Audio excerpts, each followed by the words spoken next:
परभणी जिल्ह्यामध्ये दुपारनंतर रात्री त्याला चांगला जोराचा पाऊस, शेतातून पाणी निघणारा पडणार आहे, काही काही ठिकाणी मुसळधार पाऊस पडणार आहे. म्हणून परभणी जिल्ह्यातल्या शेतकऱ्यांनी अंदाज लक्षात घ्यायचा. खास करून सांगायचं झालं तर जे वंचित भाग होता आमचा परभणी जिल्ह्याचा, परळी, वैजनाथ, सोनपेठ, इकडं गंगाखेड, त्या भागामध्ये पूर्णामध्ये आज तिकडल्या पट्ट्यामध्ये मुसळधार पाऊस पडणार आहे. म्हणून हा अंदाज त्या शेतकऱ्यांना लक्षात घ्यायचा. सांगायचं झालं तर बीड जिल्ह्यातल्या शेतकऱ्यांसाठी आनंदाची बातमी. बीड जिल्ह्यात देखील आज ह्या 2 दिवसामध्ये 30-31 तारखेला चांगला जोराचा पाऊस पडणार आहे. म्हणून बीड जिल्ह्यासाठी आनंदाची बातमी. अहिल्यानगरमध्ये देखील जोराचा पाऊस पडणार आहे. म्हणून अंदाज ह्या 2 दिवस लक्षात घ्यायचा, 30 आणि 31 तारखेला. त्याच्यानंतर सोलापूर जिल्ह्यासाठी आनंदाची बातमी. धाराशिव जिल्हा, लातूर जिल्हा आणि सांगली जिल्हा, ह्या 4 जिल्ह्यामध्ये आज देखील म्हणजे 30 आणि 31 तारखेला जोराचा पाऊस पडणार आहे. म्हणून अंदाज त्यांनी देखील लक्षात द्यायचा. त्याच्यानंतर सांगायचं झालं तर जालना जिल्ह्यासाठी आनंदाची बातमी. जालना जिल्ह्यात देखील आज दुपारनंतर शेतातून पाणी बाहेर निघणारा असा ठिकठिकाणी पाऊस पडणार आहे. म्हणून त्यांनी देखील अंदाज लक्षात घ्यायचा. त्याच्यानंतर संभाजीनगर जिल्ह्यात जोराचा पाऊस पडणार आहे. म्हणून हा अंदाज लक्षात घ्यायचा. पण पूर्व विदर्भ आणि पश्चिम विदर्भ 6-5-11 जिल्ह्यामध्ये वर्धा, नागपूर, भंडारा, गोंदिया, चंद्रपूर, यवतमाळ, वाशिम, हिंगोली, बुलढाणा, अकोला, अमरावती, जळगाव जामोद, घाटाच्या खाली, रावेर, त्याच्यानंतर पाचोरा, त्याच्यानंतर धुळे, नंदुरबार आणि नाशिक, ह्या पट्ट्यामध्ये आज 30 आणि 31 तारखेला चांगला जोराचा पाऊस पडणार आहे. ठिकठिकाणी मुसळधार पाऊस पडेल, काही ठिकाणी अतिवृष्टी होणार आहे. म्हणून हा अंदाज त्या शेतकऱ्यांनी लक्षात घ्यायचा. त्याच्यानंतर सांगायचं मुंबई कोकणपट्टीचा ते पाऊस सारखा चालू राहणार आहे. म्हणून ते देखील लक्षात घ्यायचं. पण राज्यात मात्र आज देखील म्हणजे नांदेड जिल्हा जोराचा पाऊस पडणार आहे. म्हणून सगळीकडे कोणताच भाग सुटणार नाही. म्हणून नांदेडकरांनी अंदाज लक्षात घ्यायचा. लातूर जिल्ह्यातल्या शेतकऱ्यांनी अंदाज लक्षात घ्यायचा. लातूर जिल्ह्यात देखील या 2 दिवसामध्ये कोणताही भाग वंचित राहणार नाही. म्हणून अंदाज लक्षात घ्यायचा. सोलापूर जिल्ह्यात देखील 30-31 तारखेला देखील सगळीकडे पाऊस पडणार आहे, कोणताच भाग वंचित राहणार नाही. म्हणून हा अंदाज लक्षात घ्यायचा.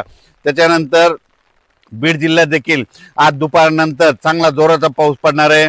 म्हणून हा अंदाज लक्षात 2 दिवस. आणि राज्यातल्या सर्व शेतकऱ्याला सांगितलं, बऱ्याच शेतकऱ्याचे फोन आले आणि टेक्स्ट मेसेज पडला की हे पाऊस कधी कमी होणार आहे. तर जे जाळीम शेतकरी त्यांच्यासाठी आनंदाची बातमी की 1 तारखेला म्हणजे 1 ऑगस्टला सूर्यदर्शन होणार आहे. 2 तारखेला आणखीन सूर्यदर्शन होणार आहे. म्हणून अंदाज लक्षात द्यायचा. त्याच्यानंतर 1, 2, 3 ऑगस्टला देखील राज्यात सूर्योदय असताना काय होणार आहे, स्थानिक वातावरण तयार होऊन ठिकठिकाणी मराठवाड्यामध्ये देखील पाऊस पडणार आहे. म्हणून अंदाज लक्षात घ्यायचा. सोलापूर जिल्ह्यात देखील पाऊस पडणार आहे. म्हणून अंदाज लक्षात घ्यायचा. लातूर जिल्हा, बीड जिल्हा, जालना जिल्हा, संभाजीनगर आणि विदर्भ ह्या पट्ट्यामध्ये 1, 2, 3 मध्ये स्थानिक वातावरण तयार होऊन 1, 2, 3, 4 ऑगस्ट पर्यंत पाऊस पडणार आहे. म्हणून अंदाज लक्षात घ्यायचा. ज्या जिल्ह्यात अतिवृष्टी होणार आहे, मुसळधार पाऊस पडणार आहे, त्या जिल्ह्यात सांगतो, पण ते संपूर्ण जिल्हा धरणार नाही, फक्त काही भागच धरणार आहे. म्हणून त्याला ते जिल्ह्याचे नाव सांगतो. परभणी जिल्ह्यात देखील ह्या 2 दिवसात आज आणि उद्या मुसळधार पाऊस पडणार आहे. सगळीकडे नाही पडणार, फक्त काही भागातच पडणार. म्हणून अंदाज लक्षात घ्यायचा. बीड जिल्ह्यात देखील मुसळधार पाऊस पडणार आहे. जालना जिल्ह्यात देखील मुसळधार पाऊस पडणार आहे. त्याच्यानंतर जळगाव जिल्ह्यात देखील पडणार आहे. धुळे, नंदुरबार, नाशिक, त्याच्यानंतर इकडं बुलढाणा जिल्ह्यात जास्त मुसळधार पडणार आहे. म्हणून अंदाज लक्षात घ्यायचा. त्याच्यानंतर अकोला, अमरावती, वाशिम, हिंगोली ह्या जिल्ह्यात देखील मुसळधार पाऊस पडणार आहे. नांदेड जिल्ह्यात देखील आहे. यवतमाळकडे देखील आहे.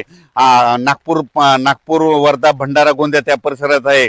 म्हणून हे लक्षात घ्यायचं. फक्त तुम्हाला सांगतो, मुसळधार पाऊस जिल्ह्याचे नाव जर सांगितलं परभणी जिल्हा, तर हे परभणी जिल्ह्यामध्ये 848 गावं येतं. तर 848 गावांमध्ये पडला नाही, फक्त जवळपास 30 ते 40 गावामध्ये पडेल. म्हणून हा अंदाज लक्षात घ्यायचा. म्हणजे सगळीकडे पडत नसतो. म्हणून हे लक्षात घ्यायचा. तर पाऊस तुम्हाला सांगू इच्छितो, महाराष्ट्रामध्ये आज सगळीकडेच पडणार आहे. म्हणजे ह्या आज 30 आणि 31 तारखेला सगळीकडे रिमझिम पाऊस चालू राहणार आहे. काही ठिकाणी शेतातून पाणी बाहेर निघणारा पडणार आहे. म्हणून हा अंदाज लक्षात घ्यायचा. आज देखील तुम्ही पाहू शकता, रात्रीपासून पाऊस चालू आहे, पण ह्याची स्पीड दुपारी 2च्या नंतर स्पीड वाढत जाणार आहे. म्हणून हा अंदाज सर्व शेतकऱ्यांना लक्षात घ्यायचा. बुलढाणा जिल्ह्यातल्या शेतकऱ्याला सांगू इच्छितो की खामगाव, चिखली, बुलढाणा, मेकर, त्याच्यानंतर शेगाव, त्याच्यानंतर इकडं नांदुरा, घाटाच्या खाली, मलकापूर, त्या परिसरातला सांगतो, तुमच्याकडे मात्र अतिमुसळधार पाऊस पडणार आहे काही काही भागामध्ये. म्हणून अंदाज लक्षात घ्यायचा.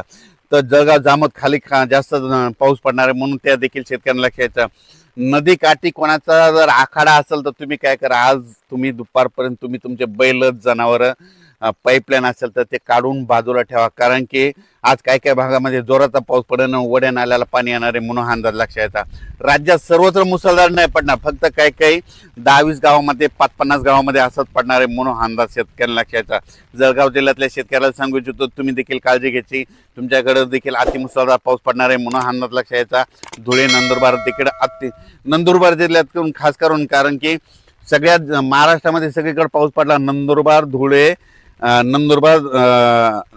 सोलापूर, धाराशिव, बीड आणि नांदेड ह्या जिल्ह्यात पडला नव्हता. मग आज ते जिल्हे देखील वंचित राहणार नाही ह्या 2 दिवसात म्हणून हा अंदाज सर्व शेतकऱ्यांना लक्षात यायचा. त्याच्यानंतर मुंबई, नाशिक, कोल्हापूर म्हणजे रत्नागिरीपासून पालघरपर्यंत ते पट्ट्यातला पाऊस कायम सुरू राहील. महाबळेश्वरचा देखील पाऊस सुरूच राहील. पुण्याकडे देखील आज पाऊस सुरू होईल म्हणून हा अंदाज लक्षात यायचा. त्याच्यानंतर कोल्हापूरकडे देखील म्हणजे पश्चिम महाराष्ट्रात सरीव राहतील म्हणून हे देखील लक्षात घ्यायचं. मात्र 1 ऑगस्ट, 2 ऑगस्ट, 3 आणि 4 ऑगस्टच्या दरम्यान राज्यात सूर्यदर्शन बघायला भेटणार आहे म्हणून हा अंदाज सर्व शेतकऱ्यांनी लक्षात घ्यायचा. आणि त्याच्यानंतर असाच पाऊस पुन्हा कधी येणार आहे तर सर्व शेतकऱ्याला सांगू इच्छितो, यंदा दुष्काळ वगैरे काही पडणार नाही. तुम्हाला सांगतो, मी म्हटलं होतं ना नाथसागर हे भरणार आहे, तर आता जवळपास रात्री 67% होतं, आता जवळपास 69% झालं. असं तर आणखीन तो जवळपास 2 दिवस तिकडे पाऊस पडत असल्यामुळे 20,000 जर पाणी येत राहिलं तर माझं म्हणणं आहे नाथसागर ह्या जवळपास 10 ऑगस्ट पर्यंत 75 ते 80% पर्यंत जाईल म्हणून हा अंदाज लक्षात घ्यायचा. आणि त्याच्यानंतर राज्यामध्ये असाच पाऊस पुन्हा येता, हे झाला जुलै महिना आता संपत यायला. ऑगस्टमध्ये देखील असाच पाऊस काय होणार आहे, 15 ऑगस्ट ते 30 ऑगस्टच्या दरम्यान पुन्हा एकदा एक मोठा पाऊस येणार आहे म्हणून हे अंदाज लक्षात येतात. सप्टेंबरमध्ये 2-3 पाऊस मोठे पडणार आहे म्हणून ही देखील अंदाज सर्व शेतकऱ्यांना लक्षात घ्यायचा.